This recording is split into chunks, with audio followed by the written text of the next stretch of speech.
สบายดีพี่น้องสบายดี FC บ่อสมบูรณ์มื้อนี้บ่อสมบูรณ์ก็อยู่ที่ท่าแสงพี่น้องอยู่หมอง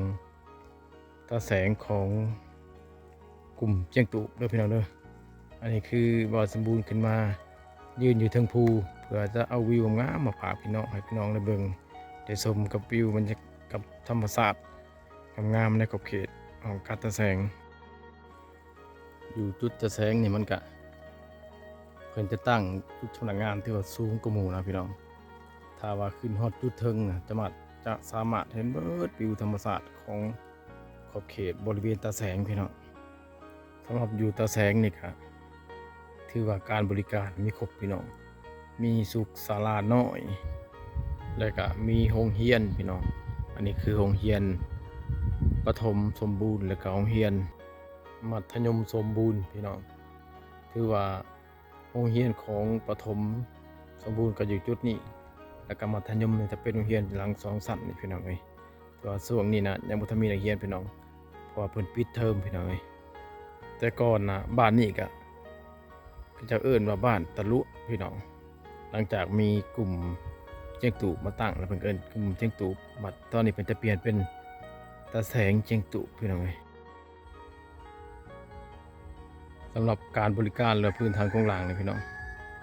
ก็จะมีครบเลยนะพี่น้องเอ้ยมีไฟฟ้ามีน้ำดินใส่แล้วก็มีระบบสัญญาณโทรศัพท์ถือว่าครบพี่น้องถือว่าครบสุดแล้วบ้านเรือนของพระเจ้านี่ก็ส่วนใหญ่จะตั้ง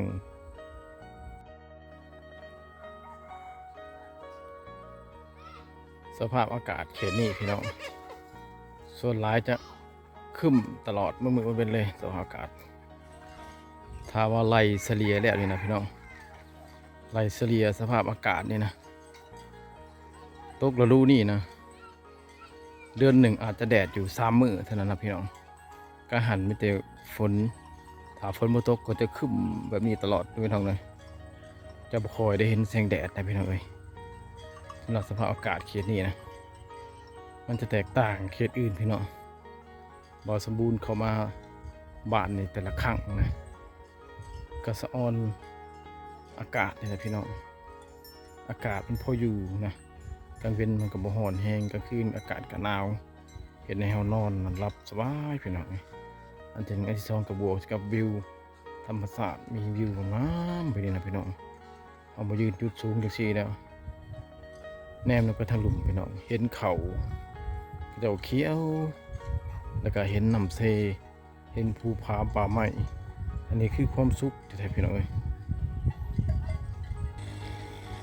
เพื่อนกับเจ้านี้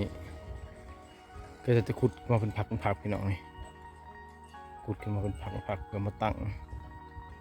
บ้านเฮือนนี่พี่น้องนี่จุดนี้ก็มีอีกจุดมันนี่ก็จะขุดอีกพี่น้องตัวนี้เนี่ยก็จะขุดเกี่ยมเสียเทือนพี่น้องแต่ว่าช่วงที่บ่ทันได้เฮ็ดก็เจ้าก็ไหลงัวขึ้นมาขังอยู่เทิงพี่น้องนี่ก็จะเอางัวก็จะมาขังปลาอยู่เทิงงัวก็เจ้านี่ก็คุ้นเลยพี่น้องเลยคุ้นเลี้ยงง่ายแล้วก็ตุ้ยอีกมีแต่ตัวที่ตุ้ยและอีกอย่างหนึ่งที่สำคัญพี่น้องถึงเงินว่าดินก็จะอยู่เทิงภูเทิงผาก็จะพี่น้องก็จะปลูกอย่างก็งามเบิดนี่มาจุดนี้จะเป็นสวนมันต้นพี่น้องนี่พี่น้องสังเกตดูมันต้นก็จะขึ้นมาปลูกอยู่เทิงภูพี่แต่มันก็ยังงามเลยพี่น้องเลยกบมันงามเลยพี่น้องสังเกตดูขนาดว่าดินอยู่เทิงภูเลยพี่น้องเลยมันยังงามสมีนะอันนี้คือความอุดมสมบูรณ์ของดินดอนกระเจ้าพี่น้องเลยคุณชีวภาพที่ว่าตกข้างในดินยังหลายพี่น้อง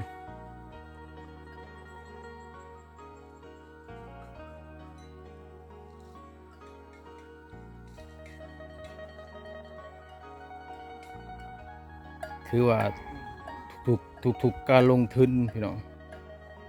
ทุกการลงทุนทางด้านกสิกรรมปลูกฝังเลี้ยงสัตว์นี่ถือว่าจะใส่ต้นทุนบ่หลายเขียนนี่พี่น้องคือเลี้ยงงัวกะปล่อยตามธรรมชาติแต่ว่าผลได้หับปลายเหตุกสิกรรมปลูกฝังผลได้หับกับหลายพี่น้องเพราะว่าดิน ดินยังงามอยู่บริใส่ฝุ่นหลายบริใส่ปุ๋ยหลายพี่น้องกะต้นทุนกะจะมีหน่อยพี่น้องแต่ก็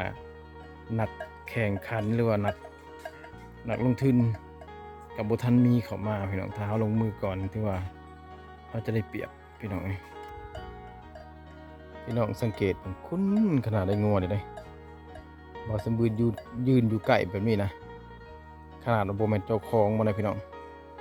มันก็ยังเซออยู่เขาจับเขาบายนี่สบายเลยโบแหขนาดก็จะปล่อยน้ำแรงปล่อยขึ้นผู้เลยพี่น้องเลยช่วงนี้ช่วงทำการผลิตก็จะยังไหลลงมาเอาเกลืออันนี้มันกินมันกระจืดเฮือนมันกับบริไปพี่น้องเลี้ยงง่ายดีถ้าว่ามีนักธุรกิจพี่น้องมาลงทุนมาเหตุการณ์เกษตรอยู่เขตนี้นะ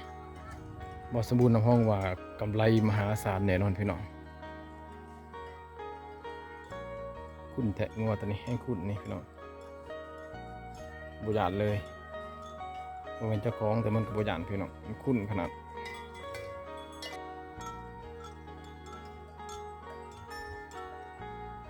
ไปจุดเท่านั้นก็มีเฮือนพี่น้องเลยไปเท่านั้นมีเฮือนอยู่ประมาณ4-5 หลังอยู่เทิงภูนี่บอสมบูรณ์ชิ้นยางไปเบิ่งพี่น้องไปเบิ่งทางนั้น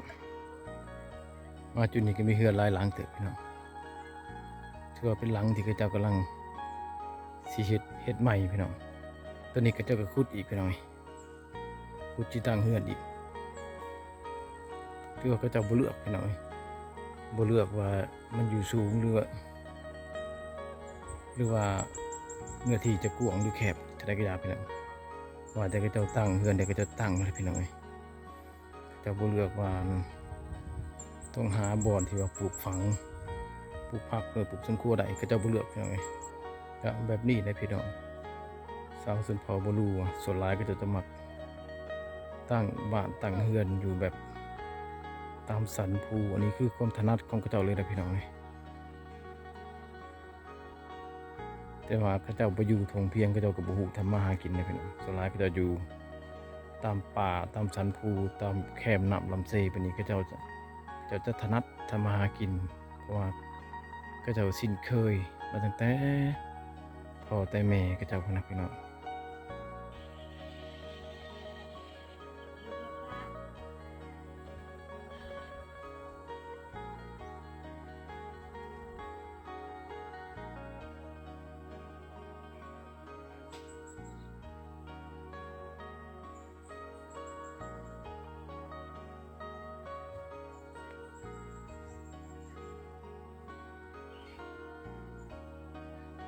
พี่น้องสังเกตหนึ่ง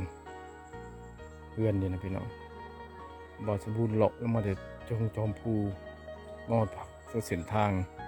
ลงไปหลุมก็ยังมีเฮือนอีกพี่น้องคือว่าก็เจ้าเห็ดเป็นผักได้พี่น้องนะบ้านนี้บอสมบูรณ์นับได้มันใหญ่เลยพี่น้องประมาณ100หลังคาพี่น้องมันจะเป็นบ้านยาวเลยตามเส้นทางแล้วก็ถึงจอมภูคือพี่น้องได้เห็นนะพี่น้องบอสบูรณ์ขึ้นไปถึงจุดสูงสุดของของการตะแสงแล้วก็ลงมาถึงจุดลุ่มสุดพี่น้องจุดนี้จะเป็นจุดที่ว่าลุ่มสุดพี่น้องเป็นจุดที่ว่าอยู่ลุ่มกว่าหมู่ที่ว่าต่ำกว่าหมู่ก็บ่ได้พี่น้องจุดเขตลุ่มนี่ต่ำกว่าเส้นทางพี่น้องจุดต่ำสุดในแห้งเป็นตะเย็นพี่น้องมันมีต้นไม้มีเฮือนปกคลุมสลับซับซ้อนอยู่กันเลยพี่น้องลงไปลุมก็จะเป็นทุ่งนาที่เขาจะทำการผลิตนะพี่น้องส่วนจังซี่นะก็เจ้ายังบ่ทันได้มาแต่หายแต่สวนพี่น้องพอบอสบูรณ์เขามาถ่ายก็ยังเว้นอยู่พี่น้องตอนนี้ก็ประมาณบ่าย2กว่าพี่น้องก็เจ้ายังบ่ทันมาแต่สวนแต่หายบ่ทันมาแต่หน้าก็บ่แม่นพี่น้องยังเงียบอยู่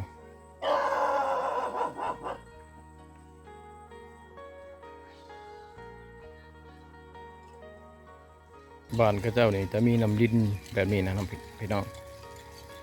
ถือว่า4 จุดพี่น้องจุดอยู่ตะแสงจุด1จุดบนทางหน้านะอันหนึ่งพี่น้องจุดที่2ตัวนี้เป็นจุดที่3จุดที่4ตัวข้างหลังบ่สมบูรณ์พี่น้อง ก็ถือว่าระบบน้ำใส้นี่มาตรฐานเลยพี่น้องกลุ่มตลอดแรงตลอดฝนจังซี่ได้พี่น้องยามนี่นะงัวควายก็จะก็เอาเข่ามาแต่เว้นเนี่ยพี่น้องมันไปกินไปตอนเช้าพี่น้องกินหญ้าเลยกินผู้คือหยังนะช่วงค่ำๆเท่านี้บ่ายสองมันก็มาเฮือนเลยพี่น้องเลยมันก็มาเฮือนมาเพาะมาแหลงกันเลย